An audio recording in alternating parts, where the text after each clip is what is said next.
Good morning, everyone. This is Commissioner Fournier. Today is Tuesday, June 9th, June 10th, 2025. And we'll call this meeting to order at 8 a.m. Commissioner Scar is out of the office today.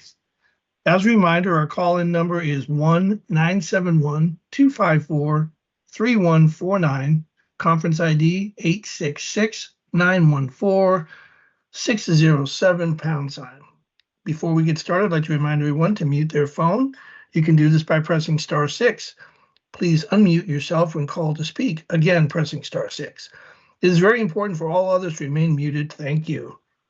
I just have to make an announcement. We have some elevator work still being done at the county courthouse. We do have a very fancy and large ramp for wheelchair access right in the front south entrance. And if anyone has any appointments on the second floor, they can, or the basement, they can make arrangements to have someone meet them on the first floor to take care of that business. So welcome, everyone, and I'll do my Board of Commissioners roll call. Commissioner Bell, are you on the call? Good morning. Good morning. And it appears that Adventist Health is not available today, so I'll go to the Coastal Caucus. I'm not sure if Senator Weber thought she was going to be able to make it. Senator Weber, are you on the call? Yes, sir, I am. Oh, wonderful. I'm so glad to have you here. Thank you. I need to report that yesterday the transportation package appeared, and I have to say it's disappointing to me. Admittedly, the package was presented without numbers, and that is how much is needed and how much is the package going to raise for ODOT. How much money are we talking about here? We've been told repeatedly that no projects in the package, so no one could request anything to go into that package other than the 5 big projects that were unfinished from 2017, that being the I-5 Rose Quarter, Abernathy Bridge, I-5 Freeway Widening, Newburgh-Dundee Bypass, and the Center Street Bridge in Salem. However, when you read on through the bill, you will find that there are 51 other projects also listed in the bill that I have been told in the meeting came from the legislation in 2017. The thing that was very disconcerting to me over this was the fact that of those 51 projects, they couldn't tell me how many of them were finished. They didn't know.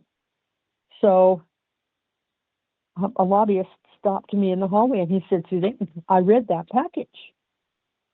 Tillamook is not mentioned. Highway 6 is not mentioned in that package. How come? I had to just stop and breathe because no, it wasn't mentioned in there. And so I called you last night, Commissioner Fournier, and expressed my frustration.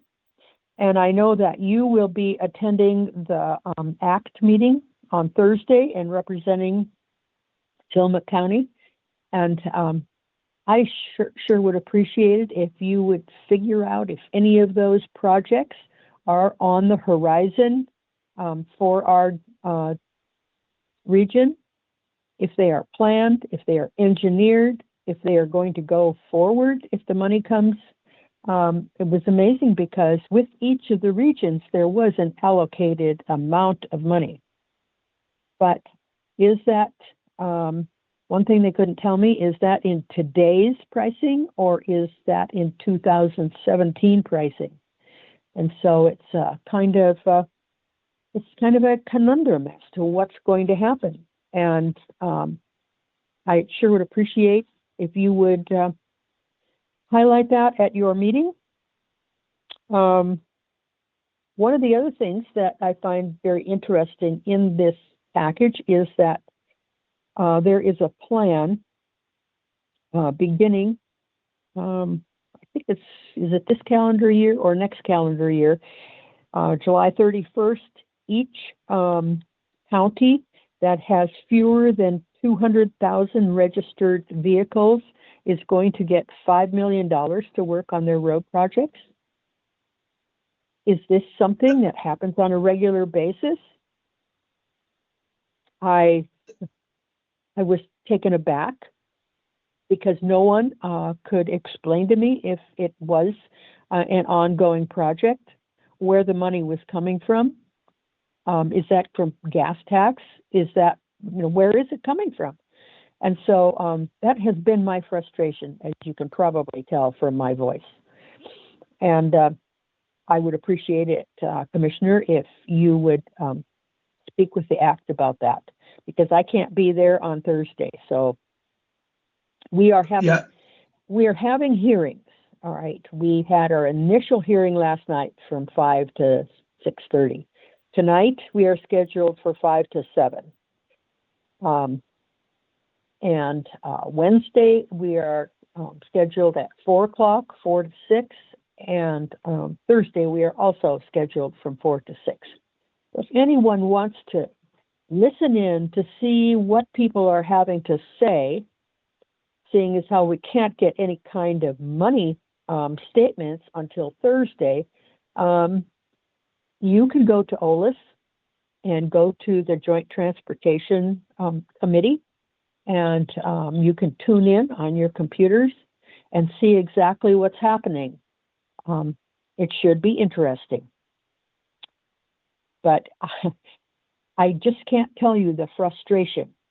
One of the projects in there was OMIC, the roads around OMIC. And OMIC is in our region, in our territory, in our area, and that's in Scappoose. So I called Senator Johnson and asked her how this had impacted OMIC, because she's been very active in building, promoting OMIC. It's a wonderful organization. If you don't have an opportunity to go visit it, you should. Anyway, I said, what about the money for the roads that was proposed in 2017, and has it been built? She said she's never heard of it. So I have some serious doubts about the validity of that list and what will go forward from it. So I'm handing it off to you, but I want you to know that I'm probably going to be a fly in the ointment for the next several days in this committee. So I appreciate that, Senator. And if those who don't know you, this is what Senator Weber is like when she's fired up and concerned, and rightfully so. A couple of things I want to clarify. When she's talking about the ACT, she's talking about the Northwest Area Commission on Transportation, which deals with our region, ODOT's region. And so we have a meeting on Thursday up in Banks, and I will be trying to represent Senator Weber's concerns as best as possible. I'm there to do a presentation on the Highway 6 situation and, kind of raise awareness. And as we can tell, there is no awareness. Nobody seems to even care about it in the rest of the state. And the bill that you're referencing, the transportation bill, is, for those who want to look it up, it's House Bill 2025. I recommend everybody look that up on OLIS, which is the Oregon. I did not say that, and I meant to. Yeah, no worries. Putting that. Yeah, no, I think it's important for people to look it up on OLIS, which is Oregon Legislative Information Service. You just type in OLIS in Google and you'll find it, and then there'll be a bill tab. Hit the bill tab, type in House Bill 2025. It's important to recognize too, because Senator Weber didn't mention that during these conversations in the committee, there was at one time thrown around that there was an 80-cent gas tax proposed, 80, not 8. But I know the Associated Oregon Counties is coming out in support of this trip package. The problem I have, and I just wrote them as well, is one, the North Coast and Tillamook County hasn't been, none of our projects are mentioned, even though Senator Weber had the study done on Highway 6 that was completed in 2023 that highlighted the need for like over $50 million to fix it. And there's not a penny for that project, despite the thoroughness of that report, which is very frustrating. So I'm concerned about this. This is the kind of bill that also my concern is going forward these next few days. What else might they change? Currently, gas taxes, the county gets 30%, and that's always in jeopardy when it comes to these type of things. So I think it's important for folks to check that bill out. Senator Weber's frustration is definitely warranted, and I'll also be presenting on Thursday to COLPAC, which is the Columbia Pacific Economic Development District, asking them to do an economic study on the impact of a closed Highway 6. Now, I know people are tired of studies. We don't want studies. We want work done. But that's unfortunately the way this works is we need to get some scoping and some design and engineering done so that when it does fail or when there's some sort of catastrophic failure and the feds step up with some money, if that's a possibility, we really need to be shovel ready. And the only way to do that is to get some money, which is what Senator Weber is trying to do. I doubt we would get the money to repair the whole road, but we've got easements and realignment and right-of-way issues that all this stuff needs to be handled and should be handled now while we're trying to raise awareness. So I'll talk more about this later. I have some other bills I want to mention. Senator Weber, is there anything else you'd like to add on this? Yeah, I'd like to talk about the gas tax, and that everyone should know that currently we are paying 40 cents a gallon for gas tax in the state of Oregon. And the plan is to have a 10-cent increase in 2026, which will then bring it up to 50 cents, and a 5-cent gallon increase in 28. But then, following that, there will be a 1 to 2 cent a year additional gas tax added. So by the time we get to 2045, the 84 cent a gallon gas tax will be a reality. So when you talk about it and look at it, you have to look at it as they index it and bring it on gradually. So it'll take a long time to get to 84 cents. All right. Very important for people to be aware of this, regardless how you sit on the issue. So I appreciate you coming on. I know you have a busy schedule today. I'm glad you came on to kind of punt this to me. I'll try to talk a little later, and have a great day and keep up the great work. Thank you. For us. You too. Okay. Thank you. Okay. Next up, we have the Tillamook County Health Center. Good morning, Camille Sorensen here. Now that summer, good morning. Now that summer is officially here, we'd like to remind everyone that June is National Safety Month. Making some changes that consider the weather and activities that happen in the summer can help prevent illness and injuries and help ensure that you and your loved ones enjoy the season. We're going to be sharing some tips in the coming weeks on safety topics, with the first being drowning prevention. Some safety tips for protecting yourself and loved ones from drowning are to avoid alcohol when swimming or boating. Make sure young swimmers wear life jackets and always supervise children in and near the water. Don't swim alone or in bad weather. Be aware of swimming hazards in natural waters, lakes, rivers, streams, and the ocean, such as extremely cold temperatures, drop-offs, and underwater branches and rocks that create entanglement risk. And when at the beach, of course, never turn your back on the ocean. Learn CPR and basic water rescue skills. It's important to know how to respond in an emergency without putting yourself at risk. And visit the Safe Kids websites on pool safety and boating safety. And that's www.safekids.org. June is also National Men's Health Month. Historically, men have been hesitant to seek medical attention when something seems wrong with their health. Also, men aren't as likely as women to have preventive screenings. This is a problem because early detection of a medical issue is the best way to treat and manage it effectively. We want to bring extra awareness and encourage men of all ages to schedule routine medical and dental exams. Routine preventive care can help you stay well and catch problems early, helping you live a longer, healthier life.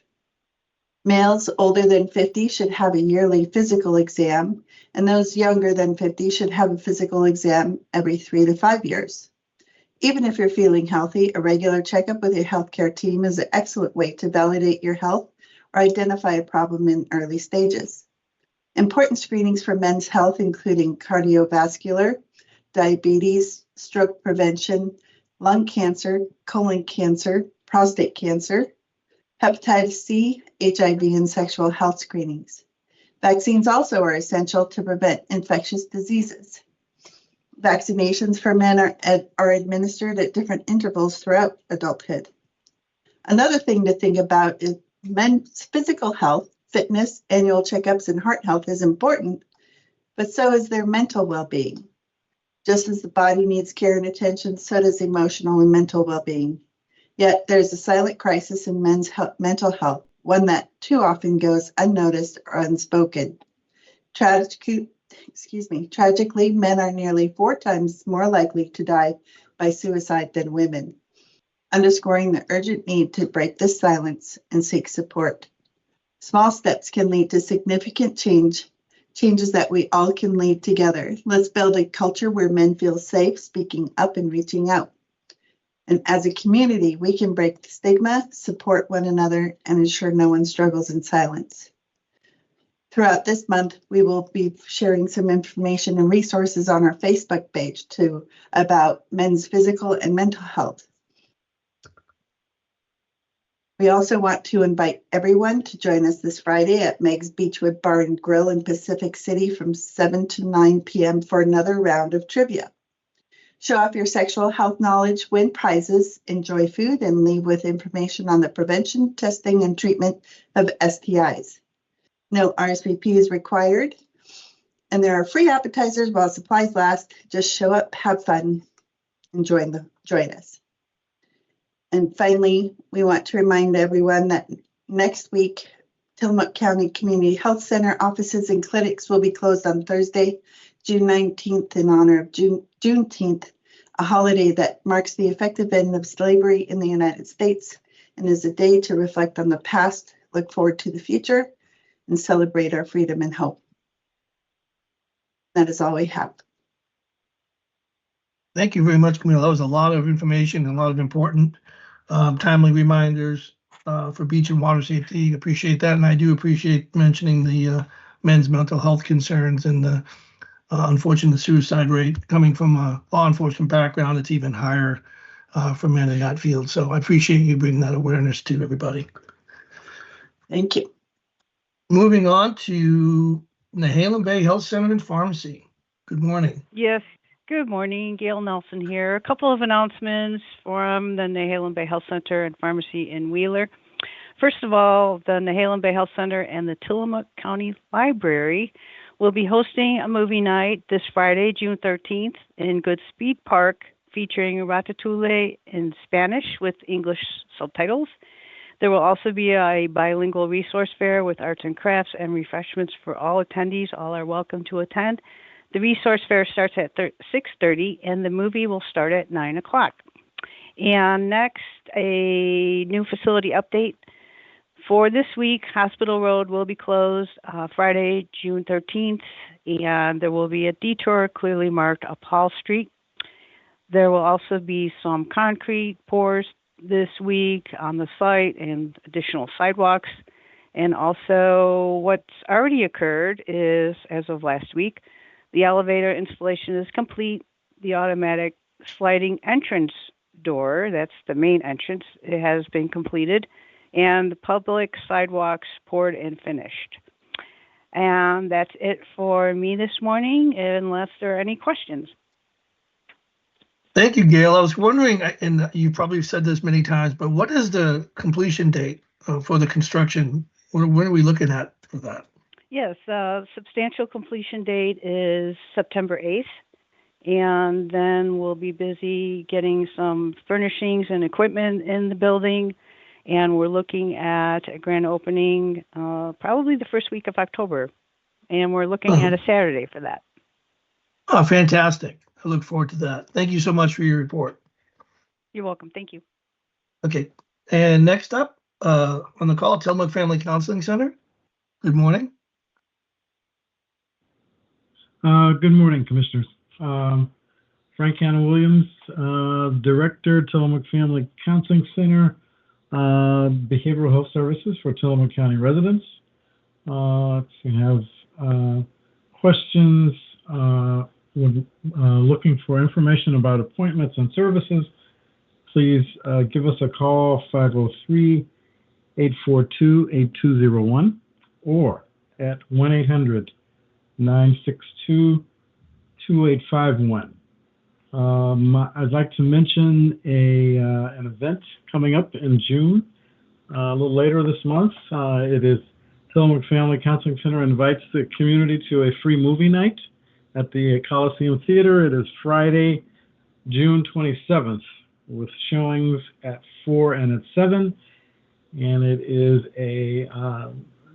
sponsored by SOS Tillamook, SOS Tillamook is the prevention program of Tillamook Family Counseling Center. And that evening, there's a showing of the movie How to Train Your Dragon.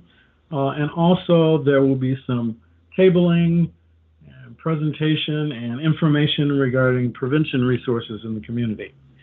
The first 50 people will get free popcorn.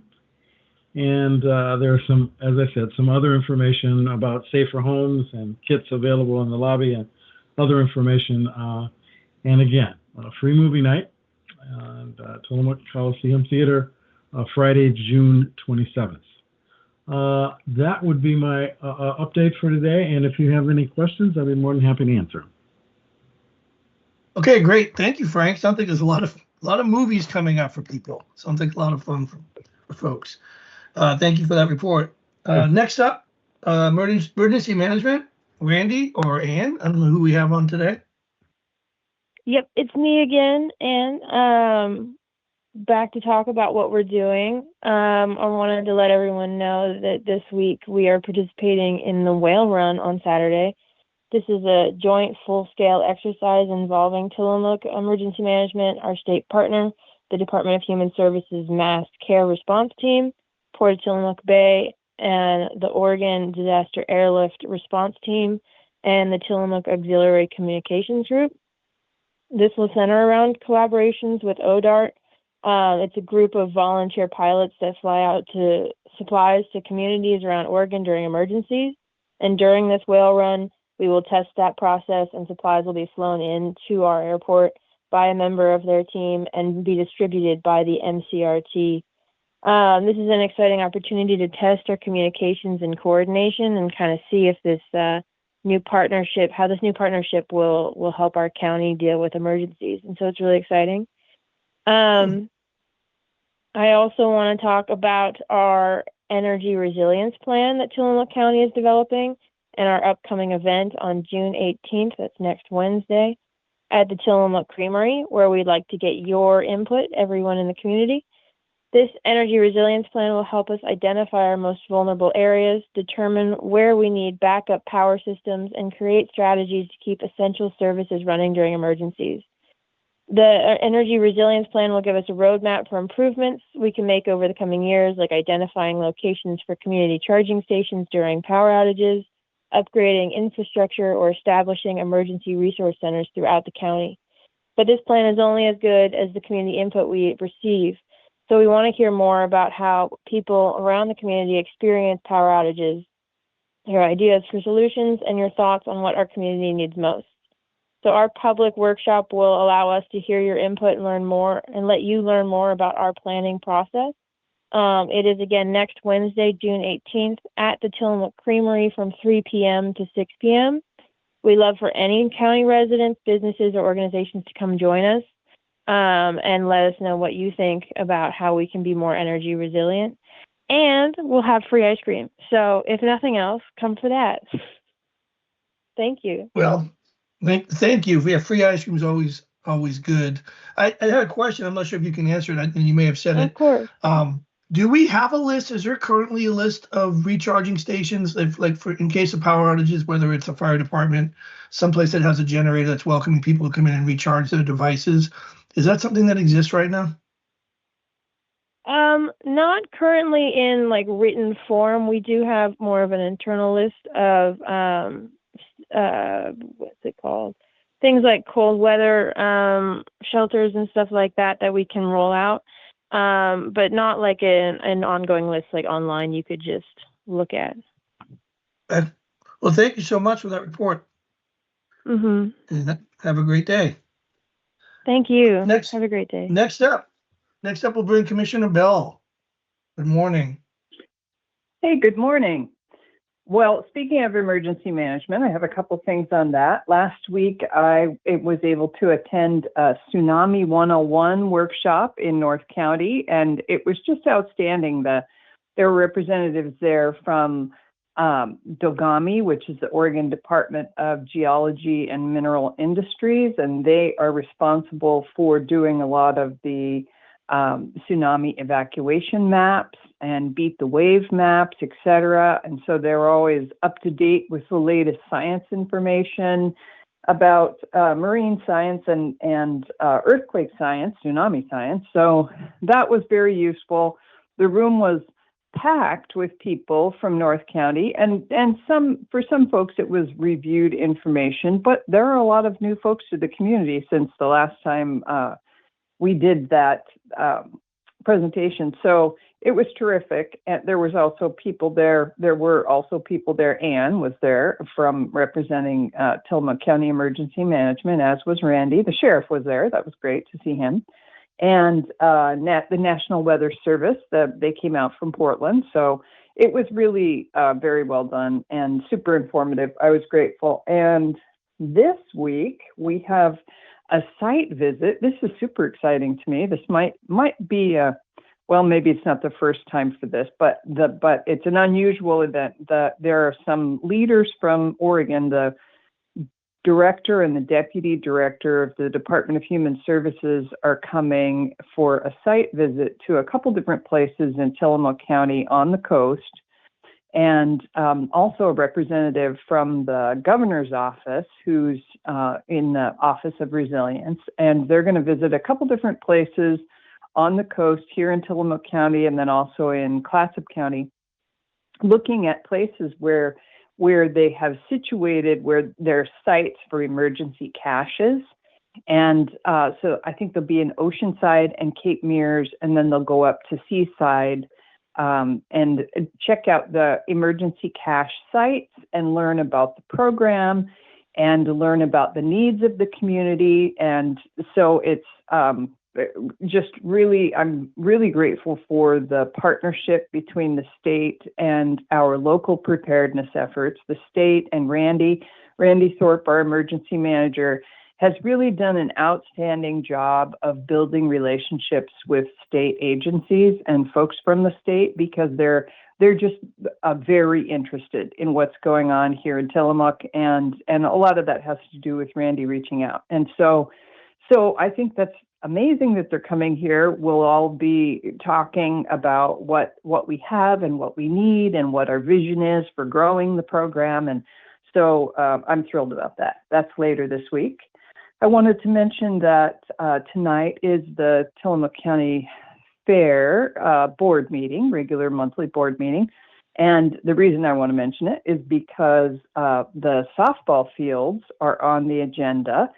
People have been asking me regularly, a couple times a week, what's the update on the softball field? So Tillamook Softball Association is a robust group. There are a lot of people involved in Tillamook softball, and they lost their fields. They used to have fields out at the port, and they lost those to the incoming Amazon development, and so they've been looking for fields.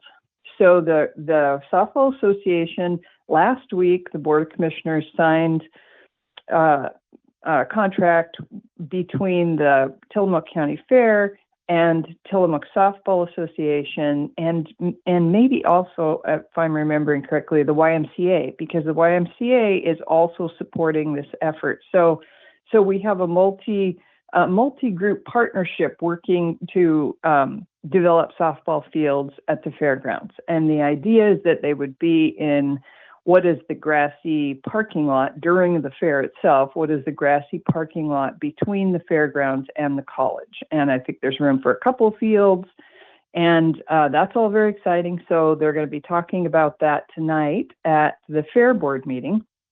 The question, of course, will be, can anything be done yet for this season, for this softball season? You know, until this issue came up, I didn't know how passionate people in the community are about softball, but I've had people reaching out to me, like I said, regularly, once or twice a week, and telling me things like, I don't know if I can get through the summer without softball, just not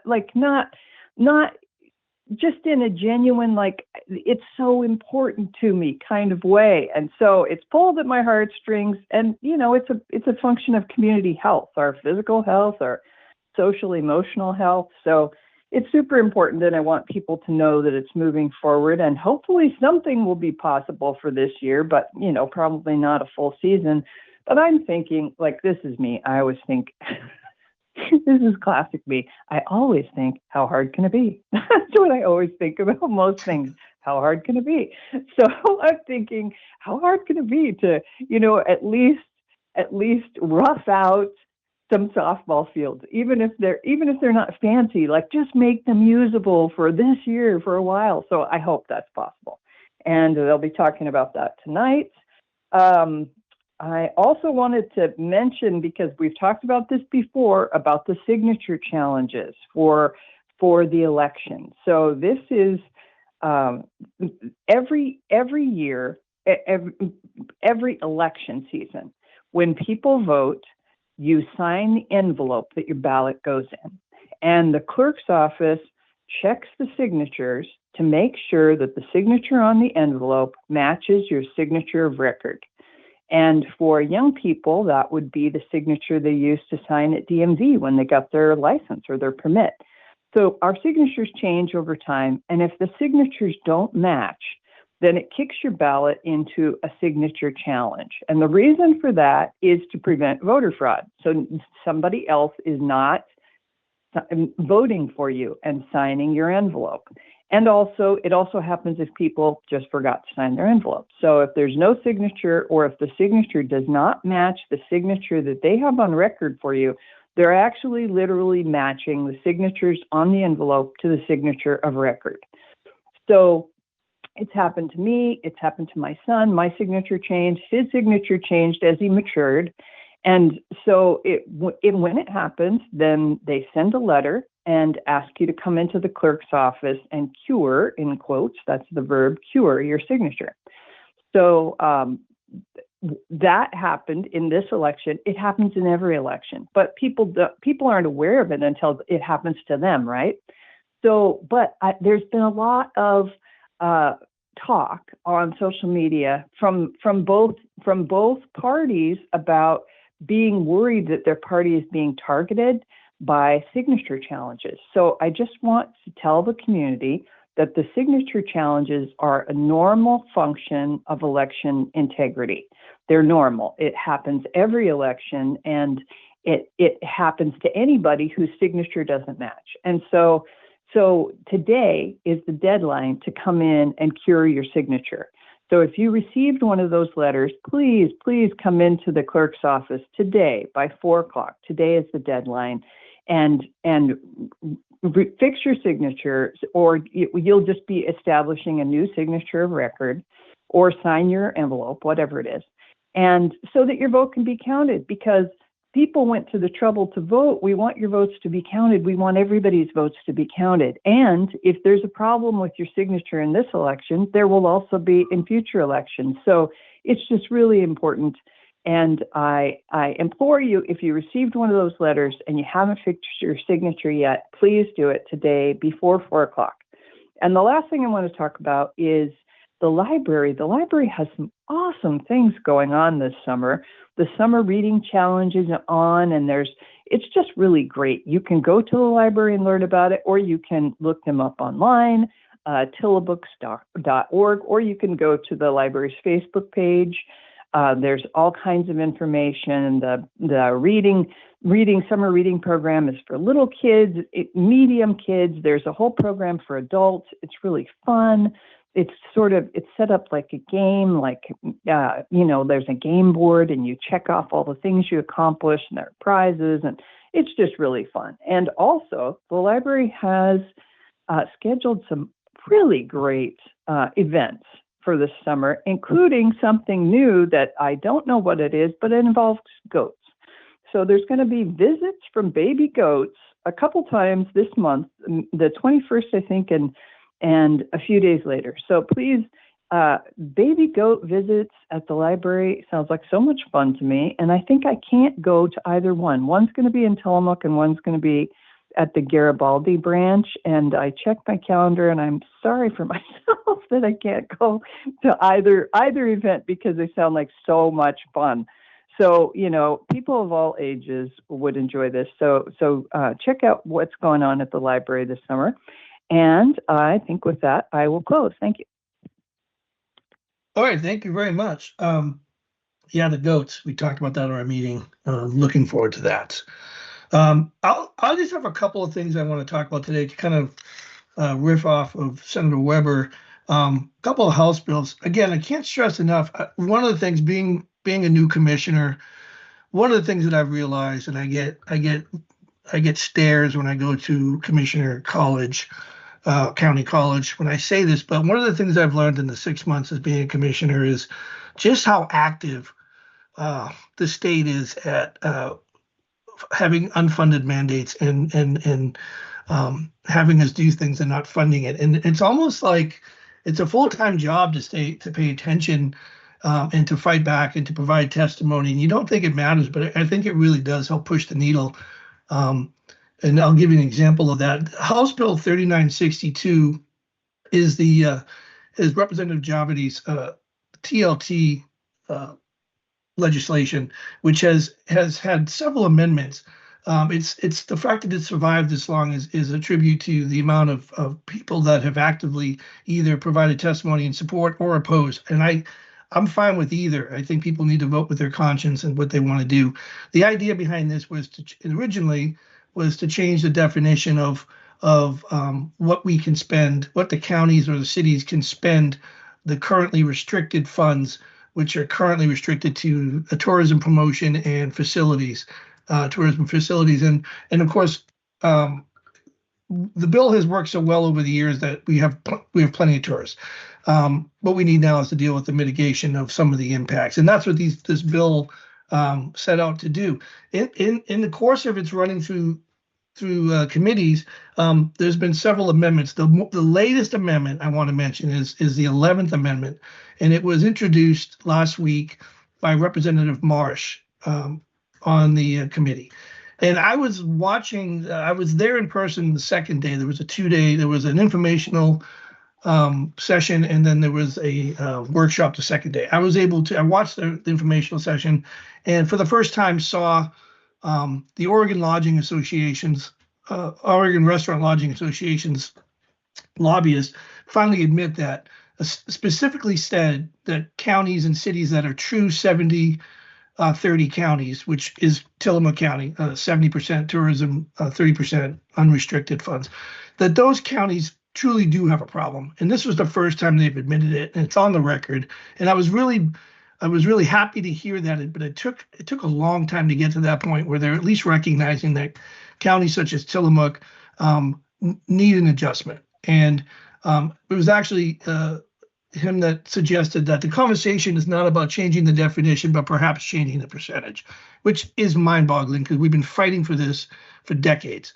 So to finally be at this point is really exciting. One of the things the members of the committee, in fact, Representative Marsh asked if Orla had brought anything to the table, and they hadn't, any kind of amendment, since they seemed to be open to negotiating the subject. Had they brought it, they had not brought anything. So she introduced her own amendment, Amendment 11, which set out to flip to 70-30, meaning 30% restricted, 70% unrestricted.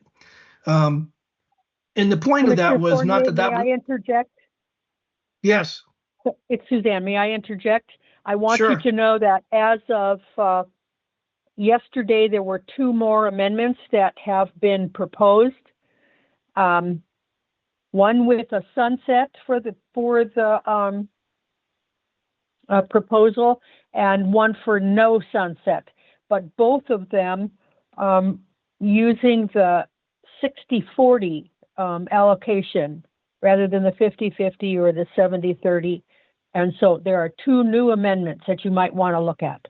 Oh, I appreciate you letting me know that. I hadn't checked this morning because I was doing this call, but that is great news. I was going to say that was a discussion at AOC, was that they were looking at a 60-40. That was where they were negotiating. The sunset, I believe, I don't know if it was a 10-year sunset, Senator.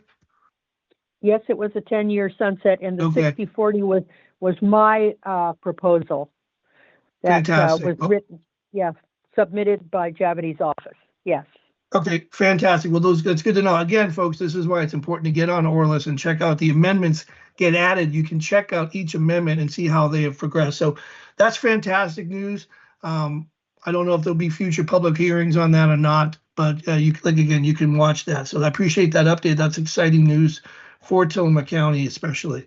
I'll move on to another thing I want to announce was, and feel free to interject again, Senator, is Senate Bill, I believe it's 179, which was officially signed into law, which is the recreational immunity, which is another win for any tourism county, especially Tillamook County.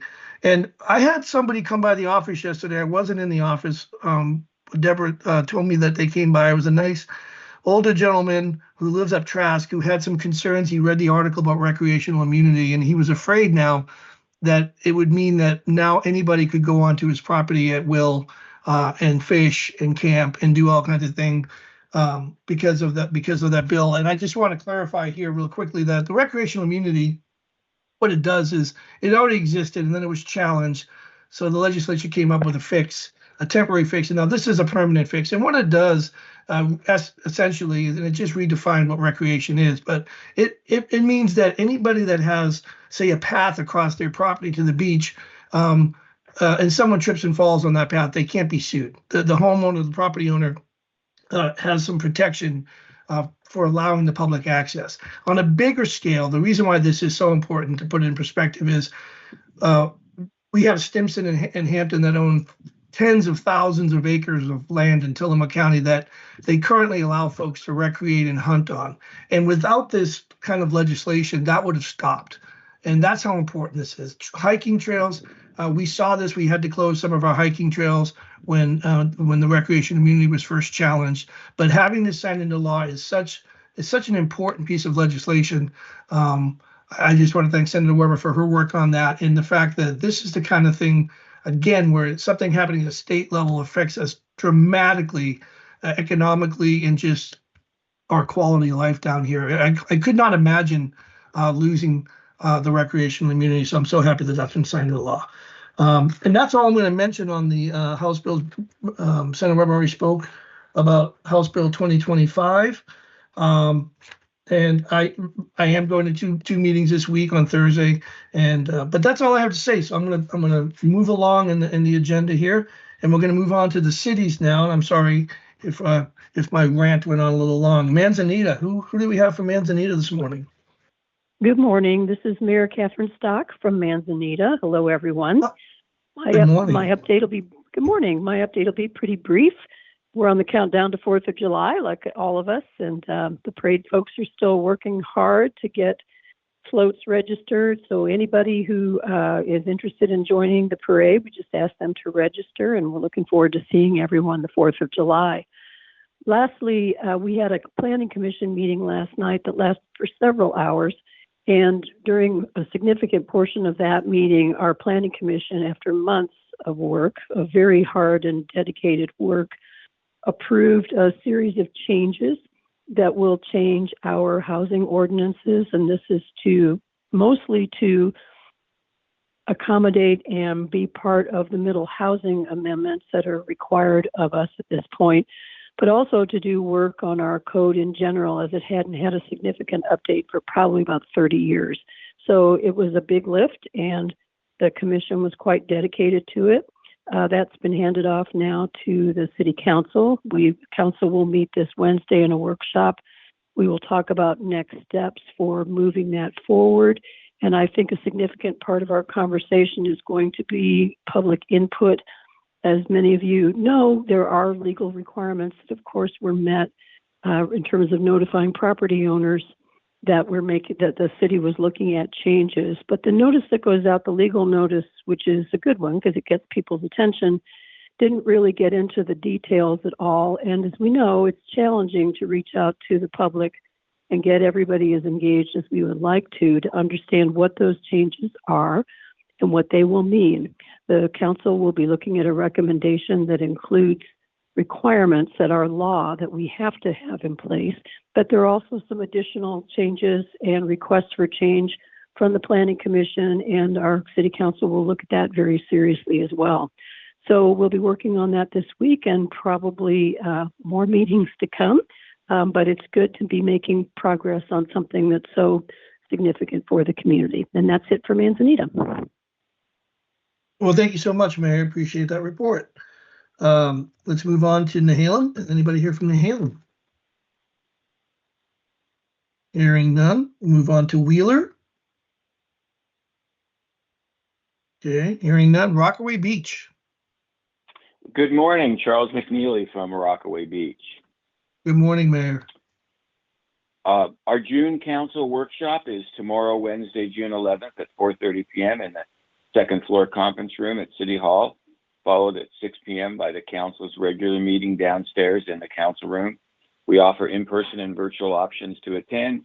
Meetings are recorded, so they are available for viewing at your convenience. Agendas and packets are available on our city website, and it's another set of busy meetings for our hardworking City Council. Good news, the city has concluded its search for a new city planner. We're pleased to announce that Abram Tapia, our top candidate, has accepted the position. Abram holds a master's in community and regional planning from the University of Oregon and will start on July 1st.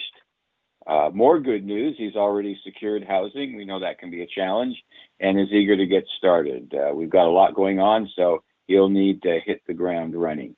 And then Rockaway Beach's Lower Jetty Creek acquisition loan application for $5 million was scored and will move forward for state revolving loan funding. The project is eligible for up to $2 million in loan forgiveness. And I can't say how, I don't have enough words to describe how excited I am. We started this journey in the summer of 2023.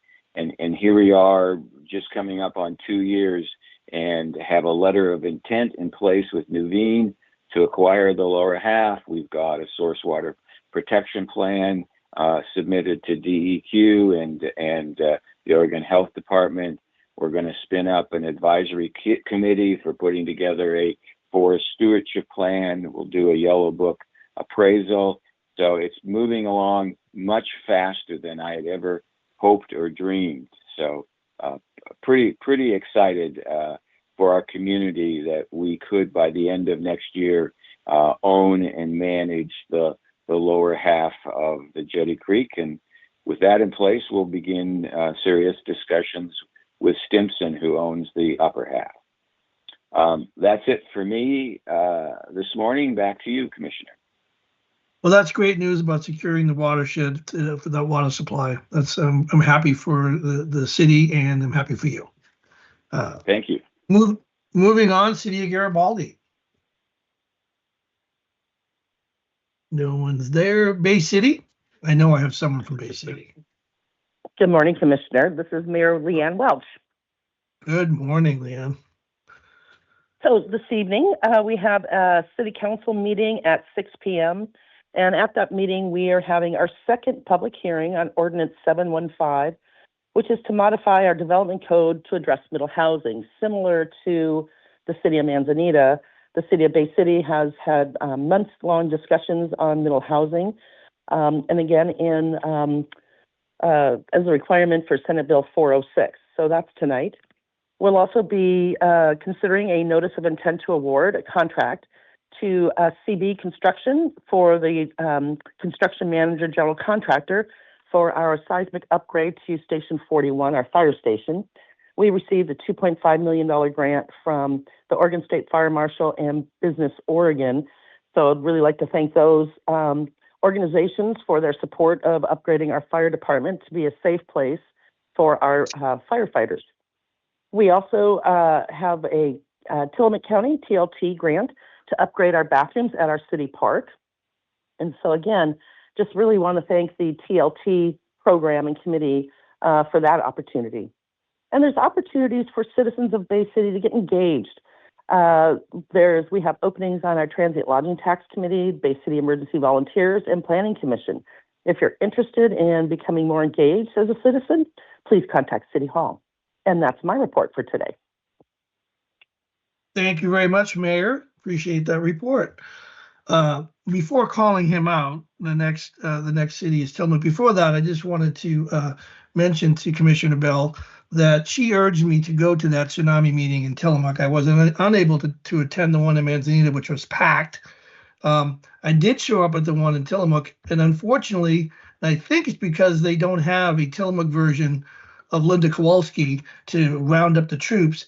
There was exactly 4 of us at that tsunami meeting at the Tillamook Library last week, and one of them happened to be our latest city manager, Sean Lewis, who I appreciated was there because coming from Utah, he's probably never even heard of tsunami. So, Sean, welcome. What do you have for us today? Thank you. I've definitely heard of tsunamis. Hopefully, never experienced one or will experience one. But it's great to be here this morning. The only thing we have from Tillamook is just our regular city council meeting on Monday night. This will be the final time that the city council will be looking at our city budget for next year. And so we've had our budget hearing and everything, but this will be the last time when they finalize the budget. So anybody that's interested in how Tillamook is spending tax dollars, you can join us live or via video on Monday night. Fantastic. Well, thank you for that report. And again, welcome to Tillamook. And with that, folks, I think we're all done. Unless anybody else has anything, good of the order, we will adjourn this meeting at 8:51. I want to thank KTIL for broadcasting this, and everybody have a great day.